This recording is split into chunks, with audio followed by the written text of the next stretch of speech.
Hey guys, this is God of Politics, and welcome back to a brand new video. But before we get started with this video, please like this video and subscribe to the channel. Also, join the Discord that is linked down in the description, and check out the website, which is also linked down in the description. But in today's video, I do want to say why the 2020 election is not the same as the 2016 election. Now, I've seen a lot of comparisons between 2020 and 2016 saying, oh, Joe Biden's only up 4 points in this state, whereas Hillary Clinton was up 6, so that means Joe Biden's going to lose the state.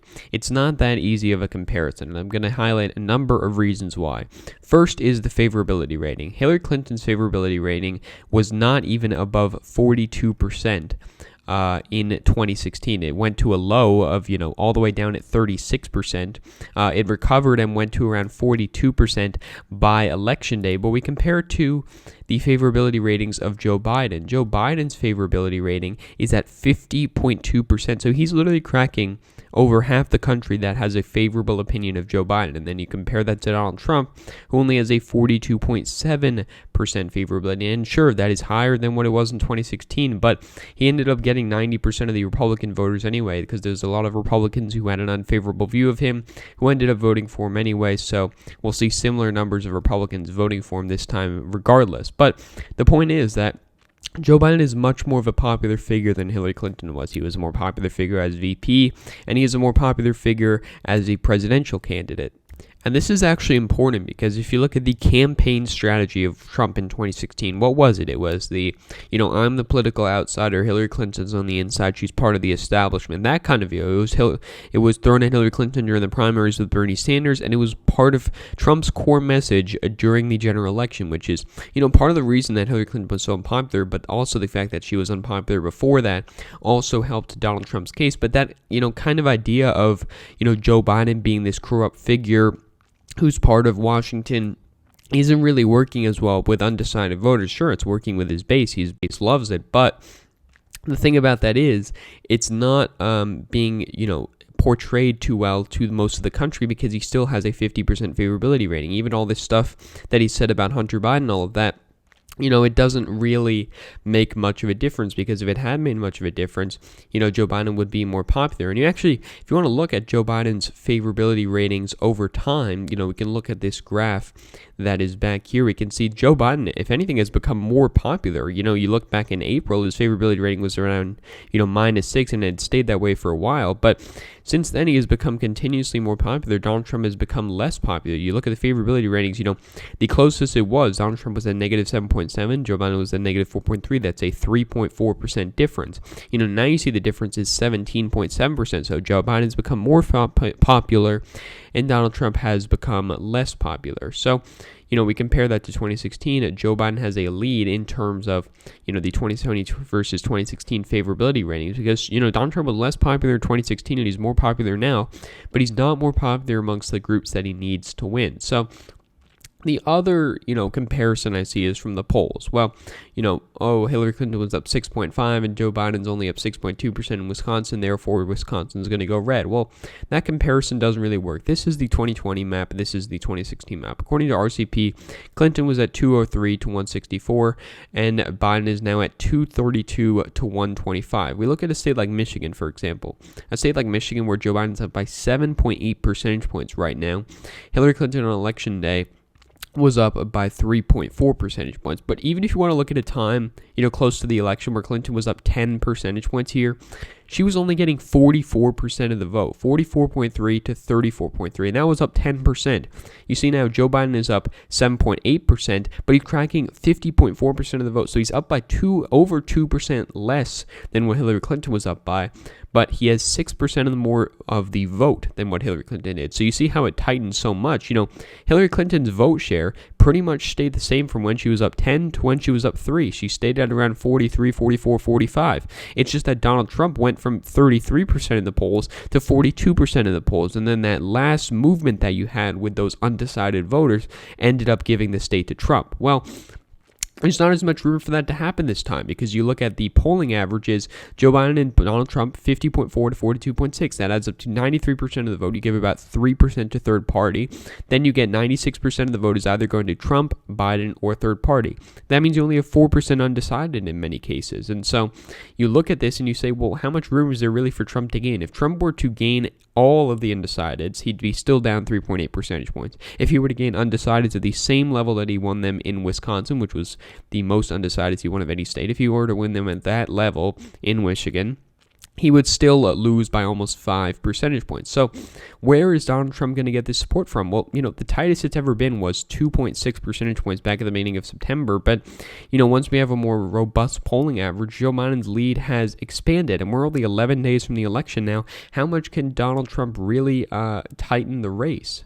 And you could make this example for so many different states. Wisconsin is another great example, because Wisconsin was a state where the polls, did show Hillary Clinton winning by a lot.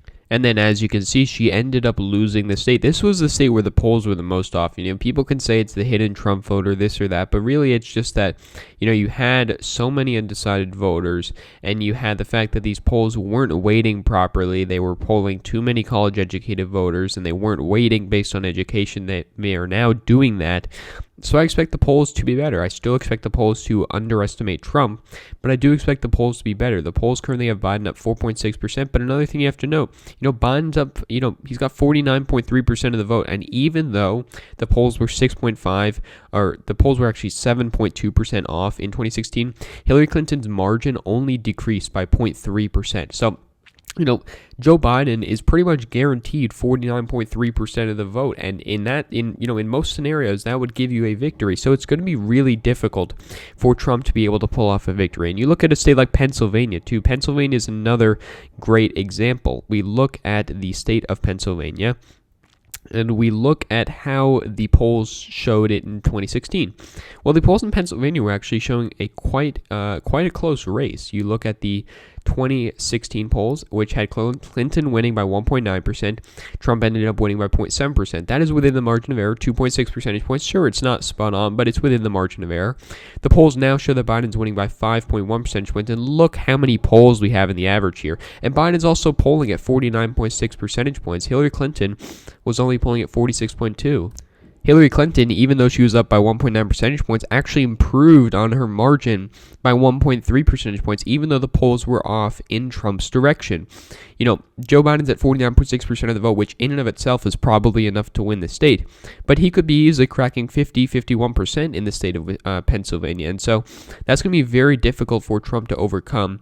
And, I hate these comparisons of 2020 to 2016 because, going over these states, it is just not the same because Joe Biden's leads are more substantial in many of these states. His lead is also more robust, as in it is just as consistent. Joe Biden has really not fell below 4 points ahead of Trump in Pennsylvania, really ever, except for this one day where he was up by 3.8 percentage points. But his lead's been very consistent. And another thing, like I mentioned before, Joe Biden's almost cracking 50% in a lot of these swing states. You can look at a state like Arizona. He is at 49.5%, where the polls were accurate in 2016. You look at a state like North Carolina, he's at 49.2%. You look at a state like Florida, where he's at 48.6%, which is going to be a very close state. I have this as tilde R right now, but it's going to be very close. But you can also see that in Florida, there's even less undecided voters because you add up 48.6 and 47.1, you get 95.7% of the vote, plus 2-3% for third party. You're really only getting 2% of undecided voters. Biden's ahead by 1.5% with polls that were accurate in 2016 showing Trump winning the state of Florida.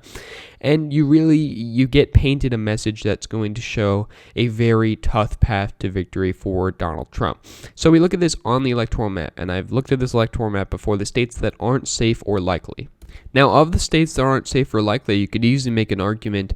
You can actually see that every state here was won by Donald Trump with the exception of Minnesota and New Hampshire. And you could easily make an argument for why those states should be likely too. But for the sake of this, we'll just leave them at lean. But then you see all of these other states are states that Trump won in 2016 that he's now going to have to defend. We see Biden's almost cracking 50% in all of these swing states: Pennsylvania, Michigan, Wisconsin, Arizona, North Carolina. He's even leading in Iowa and Ohio and Georgia and Florida. So at that point, you see Joe Biden's at 373 electoral votes. And before you say something, no, I don't think that Joe Biden is going to get 373 electoral votes. I don't think he's going to win Iowa. I don't think he's going to win Ohio. Or I don't think he's going to win Georgia. And at this point, I don't even think he's going to win Florida. But at that point, he's still at 304 electoral votes, Joe Biden. Plus you add, Nebraska 2nd District. He doesn't even have to win North Carolina. But Donald Trump is counting on polling errors in 1, 2, 3, 4, 5, 6, 7, 8, 9 states to be able to win. And, maybe, he pulls off Arizona. He pulls off Michigan. Sure, but then he wins. But he's down 8 points in Michigan. He's down 5 points in Wisconsin. If he wins Wisconsin, he still ends up losing the election. So it's going to be very, very difficult for him to win. Don't compare this election to 2016 because this election is nothing similar. Joe Biden is in a much stronger position compared to Hillary Clinton. He's a more popular candidate. He's got a more robust lead in the polling. He's got a bigger lead in the polling. In many cases, he's cracking 50% in many of these swing states. And he is, up, 8%, 9% in the popular vote now. So Joe Biden's in a very strong position. I do think he's going to win this election. People only compared to 2016 as an example for why Trump is going to win this election when it is not, that doesn't make any sense to do so. So thank you all for watching this video. Please like this video and subscribe to the channel. Also join the Discord that is linked down in the description, and check out the website, which is also linked down in the description. But again, guys, thank you all for watching this video, and I will see you guys later.